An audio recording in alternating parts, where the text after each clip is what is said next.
أعوذ بالله من الشيطان الرجيم بسم الله الرحمن الرحيم السلام عليكم ورحمة الله وبركاته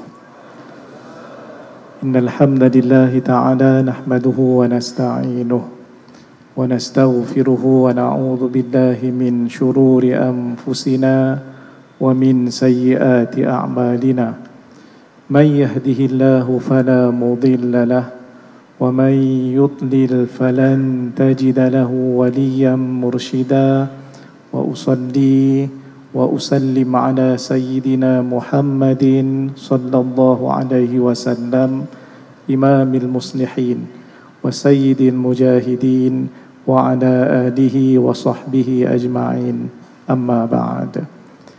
Kasih pada pimpinan majlis, guru kita Habib Musa Kazim, seterusnya Syekh Habib Adi Zainal Abidin bin Abu Bakar Al-Hamid, seterusnya guru kita Datuk Faiz Hafiz Sohibus Samahah Fadil Ustaz Ahmad Fawaz, Mufti Wilayah Persekutuan, Profesor Dr. Arif bin Saleh, anggota Muzakarah Jawatan Kuasa Muzakarah MKI Majlis Kebangsaan bagi Hal Ehwal Islam Malaysia, seterusnya kepada orang-orang alim, tuan-tuan dan puan-puan, muslimin dan muslimat yang dirahmati oleh Allah Subhanahu wa taala sekalian.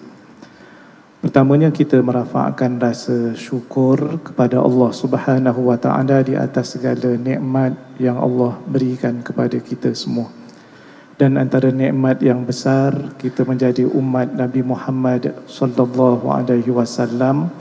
Dan pada malam ini kita bicarakan seorang, masya-Allah, murabbi kepada ummah, pesuruh Allah Subhanahu wa taala, petunjuk kepada seluruh manusia mengenal Allah Subhanahu wa taala.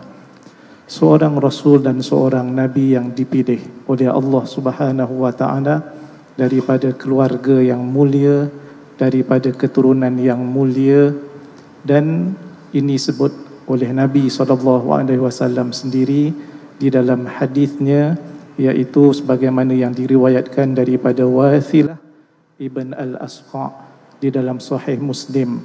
Nabi SAW bersabda, Innallaha astafa Kinanata min waladi Ismail wastafa Quraisyan min Kinanah wastafa min Quraisyin Bani Hashim wastafani min Bani Hashim.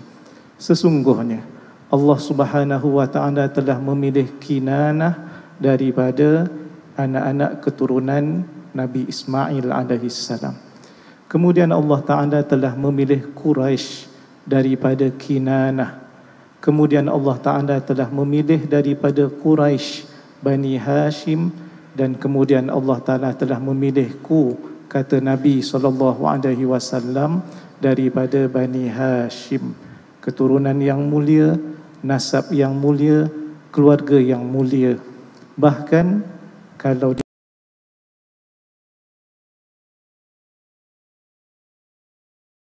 bulan yang besar, dipilih Nabi SAW itu daripada keluarga yang paling baik dan yang paling mulia. Ini berdasarkan kepada hadis di dalam Sunan At-Tirmidzi, sebagaimana yang diriwayatkan daripada Al-Muttalib Ibn Abi Wada'ah, qama an-nabiy sallallahu alaihi wasallam faqala man ana, qalu anta Rasulullah alaika salam, qala ana Muhammad ibn Abdullah ibn Abdul Muttalib, innallaha khalaqal khalqa فجعلني في خيرهم فرقة ثم جعلهم في الفرقتين فجعلني في خيرهم فرقة ثم جعلهم قبائل فجعلني في خيرهم قبيلة ثم جعلهم بيوتا فجعلني في خيرهم بيتا وجعلني في خيرهم نسبا. Satu hari Nabi SAW bangun, kemudian bertanya kepada para sahabat yang lain, siapakah aku? Lalu mereka menjawab kepada Nabi SAW, engkau adalah pesuruh Allah alaikas salam. Kemudian Nabi SAW bersabda, Aku adalah Muhammad bin Abdullah bin Abdul Muttalib. Sesungguhnya Allah Ta'ala telah menjadikan makhluk yang ramai dan Allah Ta'ala jadikan aku dalam kalangan kumpulan yang paling baik. Kemudian Allah Ta'ala telah jadikan mereka dua kumpulan dan Allah telah jadikan aku daripada kumpulan yang paling baik. Kemudian Allah jadikan mereka berkabilah-kabilah. Kemudian Allah Ta'ala telah jadikan aku dalam kalangan kabilah yang paling baik. Kemudian Allah Ta'ala jadikan mereka buyuta, keluarga-keluarga yang ramai. Dan Allah Ta'ala telah jadikan aku dalam kalangan keluarga yang paling baik. Dan Allah Ta'ala jadikan aku dalam keturunan yang paling baik. Itulah Nabi Muhammad sallallahu alaihi wasallam yang Allah sebut di dalam Al-Quran sebagaimana firman-Nya ayat yang ke-128 daripada surah At-Taubah. A'udzu billahi minasyaitonir rajim.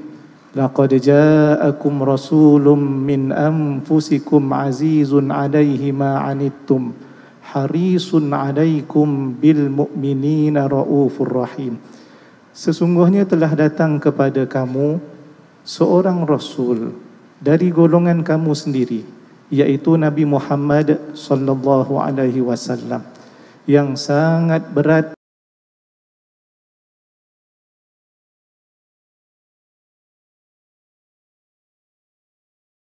bagi kamu, dan dia pula menumpahkan perasaan belas dan kasih sayangnya kepada orang-orang yang beriman.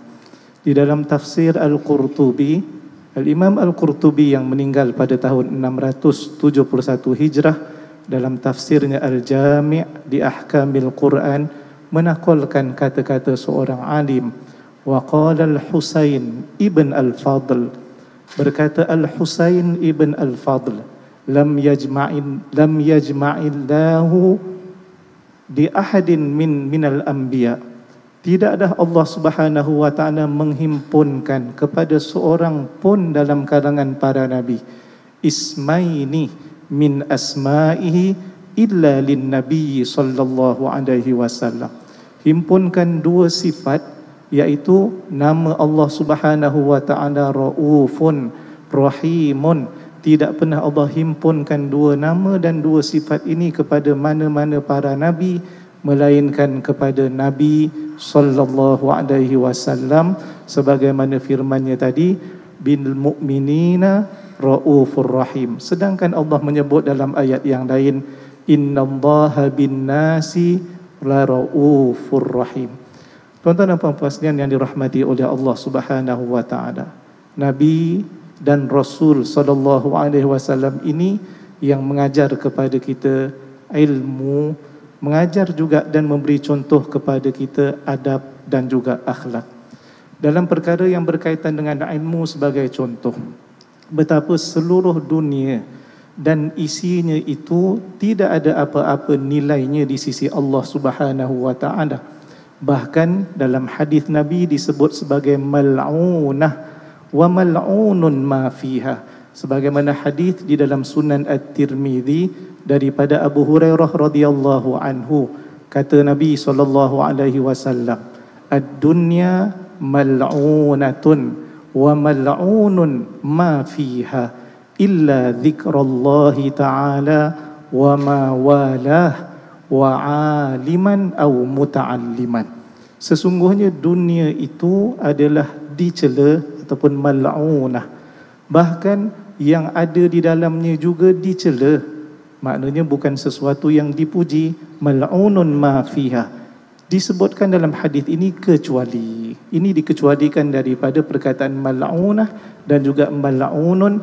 Yang pertama adalah zikrullahi ta'ala, iaitu zikir kepada Allah Subhanahu wa Ta'ala, wa ma walah, dan segala apa yang mendekatkan diri kepada Allah dan disukai oleh Allah Subhanahu wa Ta'ala. Dan yang keduanya adalah wa'aliman au muta'alliman, dan orang-orang yang berilmu, yang beramal, sebagaimana disebut oleh para ulama al-alim. Begitu juga dengan muta'allim, itu maksudnya adalah al-ulama'u billah al-jami'una bainal ilmi wal amal, iaitu para ulama di sisi Allah Subhanahu wa taala yang menghimpunkan di antara ilmu dan juga amal. Oleh sebab itu, ilmu inilah yang menjadikan kita ini mengetahui perkara yang baik, perkara yang tidak baik, dan semuanya ditunjukkan oleh baginda sallallahu alaihi wasallam. Pada diri Rasulullah sallallahu alaihi wasallam itu ada contoh dan juga tauladan yang baik yang disuruh kepada kita untuk kita ambil daripada teladan, iaitu segala sifat kebaikan, budi pekerti Nabi sallallahu alaihi wasallam. Dalam surah Al-Ahzab ayat yang ke-21, Allah Subhanahu wa taala berfirman, laqad kana lakum fi rasulillahi uswatun hasanah, sesungguhnya untuk kamu pada diri Rasulullah sallallahu alaihi wasallam itu ada teladan yang baik. Tengoklah akhlak dan juga sifat Nabi sallallahu alaihi wasallam yang merendah diri ketika berada di rumah, walaupun seorang nabi dan juga seorang rasul, bahkan juga adalah ketua negara, pemimpin kepada sekalian umat. Bila ditanya kepada Aisyah radhiyallahu anha, dalam satu riwayat dalam Musnad Imam Ahmad ibn Hanbal, su'iltu, Aisyah radhiyallahu anha kata, aku telah ditanya. Yang ditanya kepadanya apa? Iaitulah ma kana Rasulullah sallallahu alaihi wasallam ya'malu fi baitih, apa yang Rasulullah sallallahu alaihi wasallam lakukan di rumahnya. Lalu qalat, Aisyah radhiyallahu anha pun menjawab, kana basharan minal bashar yafli thawbahu wa yahlubu syatahu wa yakhdimu nafsah. Aisyah radhiyallahu anha kata, adalah Rasulullah sallallahu alaihi wasallam itu manusia sebagaimana manusia yang lain juga. Yang dilakukan di rumah, dia mengurus pakaiannya sendiri.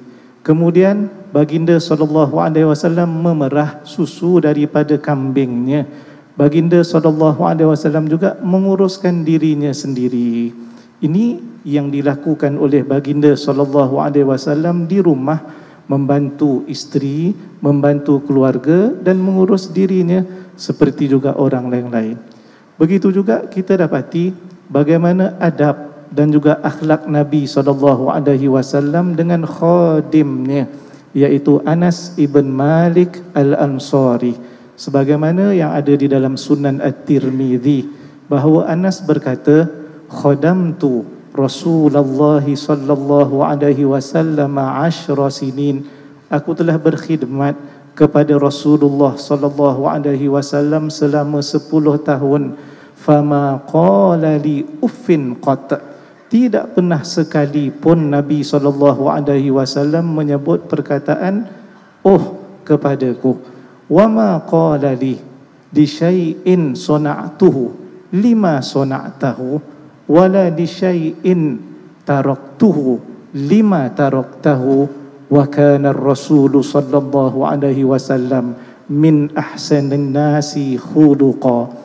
Anas kata 10 tahun aku berkhidmat dengan Rasulullah sallallahu alaihi wasallam, tak pernah sekali Nabi kata perkataan oh kepadaku, dan tidak pernah Nabi akan kata kepada perkara yang aku lakukan, Nabi akan tanya, kenapa kamu lakukan perkara itu?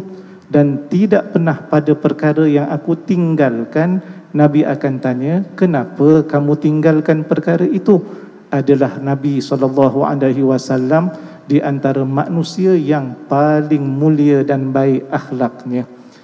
Dalam keadaan dengan orang ramai pula, bagaimana Nabi SAW kata-katanya sangat elok dan juga sangat indah. Tidak pernah mengeji orang lain, tidak pernah meninggikan suaranya walau di pasar.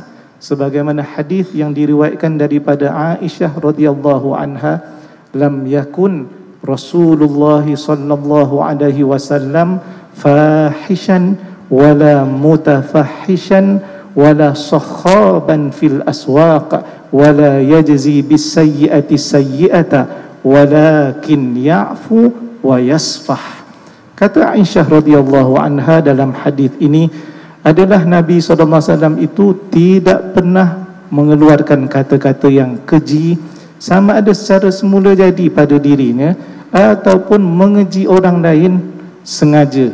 Kemudian Nabi SAW tidak pernah meninggikan suaranya di pasar, dan Nabi SAW tidak pernah membalas kejahatan dengan kejahatan, walakin ya'fu wa yasfah, tetapi adalah baginda SAW itu memaafkan dan berlapang dada. Nabi SAW dengan ketinggian akhlaknya yang mulia, maka ilmu baik ataupun akhlak kita ambil sebagaimana yang dicontohkan oleh Nabi SAW. Aku qauli hadza astaghfirullahal azim li wa lakum. Assalamualaikum warahmatullahi wabarakatuh.